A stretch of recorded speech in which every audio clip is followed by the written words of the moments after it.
দেখুন বন্ধুরা, কৌশল যদি জানা থাকে তাহলে কখনো কোথাও আপনাকে ঠেকাই পড়তে হবে না। যদি কখনো কোথাও আপনি কোনো কঠিন বিপদে পড়ে যান বা কঠিন সিচুয়েশনের মধ্যে পড়ে যান, তখন আপনি আপনার নিজের কৌশল অ্যাপ্লাই করে ওই কঠিন সিচুয়েশন থেকে আপনি নিজেকে বের করে নিয়ে আসতে পারবেন।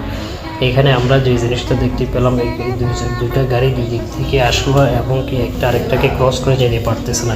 কারণ হলো রাস্তাটা অনেক চিকন ছিল, যার কারণে তারা একজন আরেকজনকে সাইড করে যেতে পারতেছিল না। যখন তারা একজন আরেকজনকে সাইড করে যেতে পারতেছিল না, তখন তারা কি বুদ্ধি করছে বা কী ধরনের টেকনিক অ্যাপ্লাই করছে দেখেন আপনি।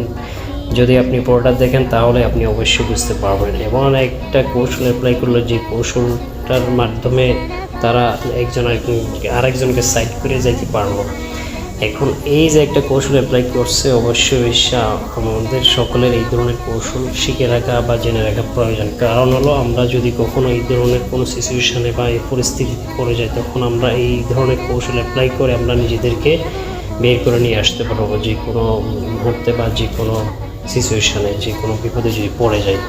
তাই আমি সবাইকে অনুরোধ করব, সবাই এই ভিডিওটা পুরোটা দেখবেন A to Z, তাহলে আপনি এখান থেকে কিছু একটা শিখতে পারবেন। যদি স্কিপ করে দেখেন তাহলে কিছু শিখতে পারবেন না। অত্যন্ত গুরুত্বপূর্ণ ভিডিও, নিজে দেখেন এবং লাইক কমেন্ট শেয়ার করে অন্যকে দেখার সুযোগ করে দেন।